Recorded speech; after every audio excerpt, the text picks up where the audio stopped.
किन्नर समाज की पूरी दुनिया ही अलग होती है। उनका अस्तित्व काफी ज्यादा रहस्यमय होता है। रहन सहन से लेकर इनका अंतिम संस्कार भी अपने तरीके से करने की परंपरा चली आ रही है, जो गरुड़ पुराण के अनुसार है। हेलो दोस्तों, स्वागत है आपका मिस्टर फैक्सटाइम के एक और वीडियो में।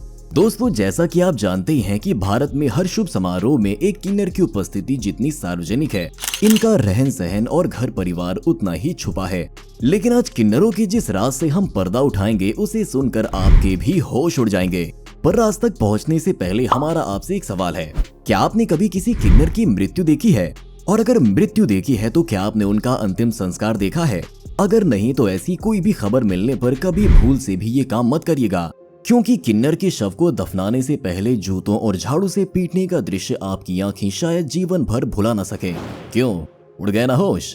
सवाल सुनकर आप भी सोच में पड़ गए होंगे कि समाज के इस हिस्से पर आपका इससे पहले ध्यान क्यों नहीं गया।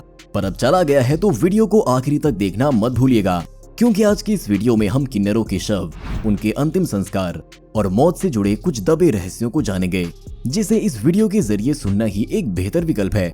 कभी गलती से भी उसका लाइव सीन देखने मत पहुंच जाइएगा। इसीलिए बिना और देर किए चलिए वीडियो को शुरू करते हैं। दोस्तों, जैसा कि हमने पहले ही आपसे कहा था कि हिजड़ों के रूप में जाने जाने वाले भारतीय किन्नर एक गुप्त समाज है, जिनकी अपनी पंथ प्रथाएं हैं। आमतौर पर शुभ अवसरों के दौरान आपका सामना किन्नरों से हो सकता है, जब वे बड़े समूह में नाचते गाते और अवसर के लिए आशीर्वाद देते हैं, क्योंकि उनका आशीर्वाद भारतीय परंपराओं में एक अच्छा शगुन माना जाता है। मनुष्य के बारे में हम और आप हमेशा बात करते ही रहते हैं, लेकिन कुदरत के दिए एक और नाम से हमेशा पीछे हट जाते हैं। आपने बिल्कुल सही समझा, हम किन्नर समाज की बात कर रहे हैं।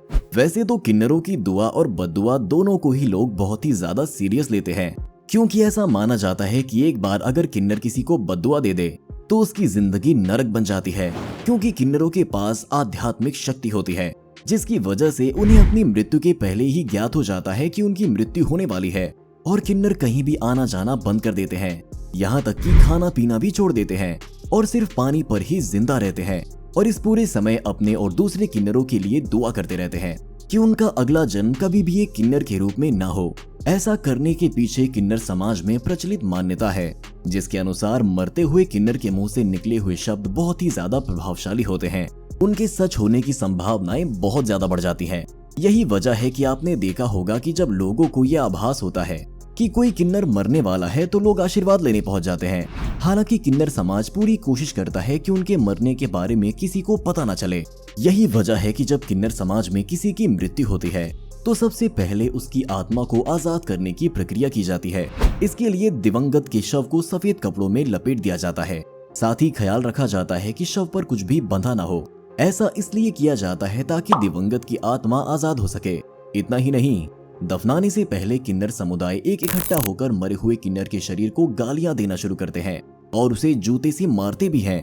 तो दोस्तों, हमारे समाज में किन्नर के रूप में जन्म लेना श्राप माना जाता है और कोई भी दोबारा किन्नर के रूप में जन्म ना ले। इसीलिए ये प्रथा किन्नर द्वारा किए गए किसी भी बुरी काम की सजा है। इसीलिए मरने के बाद उसके साथ अत्याचार किए जाते हैं ताकि उसकी आत्मा खातों से मुक्त हो जाती है। शव को सफेद कफन में लपेटा जाता है और किसी भी पवित्र नदी का पानी लाश के मुंह में डाला जाता है। किन्नरों के अंतिम संस्कार में कभी भी उनके शव को जलाया नहीं जाता, उन्हें हमेशा कब्रों में दफनाया जाता है। इसी तरह किन्नरों के अंतिम संस्कार से जुड़ी एक और मान्यता है, जो आम लोगों से बिल्कुल ही अलग है। मान्यता के अनुसार मरे हुए किन्नर के शव को किसी साधारण व्यक्ति की तरह चार कंधे नहीं दिए जाते, बल्कि किन्नरों के शव को खड़ा करके ले जाया जाता है, जैसे कि वह खुद चल रहा हो, जिनके बारे में गरुड़ पुराण में अच्छी तरह से लिखा हुआ है। और एक ऐसी मान्यता दी जाती है कि अगर किसी बाहर के आदमी ने किन्नर की शव यात्रा को देख लिया तो उसका अगला जन्म किन्नर के रूप में ही होता है। इसीलिए किन्नर समुदाय द्वारा ये कोशिश की जाती है कि मरे हुए किन्नर की बॉडी नॉर्मल इंसान ना देख पाए, जिसकी वजह से किसी किन्नर की मृत्यु होने पर पहले ही सूचना दे दी जाती है कि कोई अधिकारी भी वहाँ पर ना रहे। इसीलिए किन्नरों का अंतिम संस्कार गुप्त तरीके से होता है। अगर कोई इंसान चोरी छुपे किन्नरों का अंतिम संस्कार होते हुए देख ले तो ये उसके लिए बिल्कुल भी अच्छा नहीं है। इसीलिए इस तरह की गलती कभी भी भूल कर मत करिएगा। पर दोस्तों, अगर देखा जाए तो दुर्भाग्य लंबे समय से भारत के किन्नरों का साथ ही रहा है। People union for civil liberties द्वारा लिखित एक रिपोर्ट के अनुसार, क्योंकि देश ने ऐतिहासिक रूप से केवल 2 लिंगों को मान्यता दी है, किन्नरों को वोट देने, अपनी संपत्ति या स्कूलों में जाने के अधिकार से वंचित कर दिया गया है। लेकिन समय के साथ भारत ने किन्नरों के भाग्य में बदलाव लाने की एक सफल कोशिश की है, जिसमें 2005 में भारतीय पासपोर्ट कार्यालय ने किन्नरों को पुरुष या महिला के बजाय ई लिखने की अनुमति दी और साल 2014 में भारत पहला ऐसा देश बना जिसने आधिकारिक तौर पर ट्रांसजेंडर और किन्नरों को थर्ड जेंडर की मान्यता दी। ये देखकर हमें गर्व होना चाहिए कि हमें किन्नरों के जन्मजात कठिन जीवन और सामाजिक तौर पर उन्हें उनकी कानूनी हक देकर उनके जीवन को सरल बनाने की कोशिश की। तो दोस्तों आज के वीडियो में बस इतना ही। उम्मीद है कि आपको आज के वीडियो में बताए गए फैक्ट्स इंटरेस्टिंग और एंटरटेनिंग दोनों ही लगे होंगे। वैसे कहीं जाइए मत, आप ऐसा ही एक और मिस्टीरियस और खुफिया वीडियो देखना चाहते हैं तो स्क्रीन पर दिए गए वीडियो पर क्लिक करें। चलिए मिलते हैं उस वीडियो में।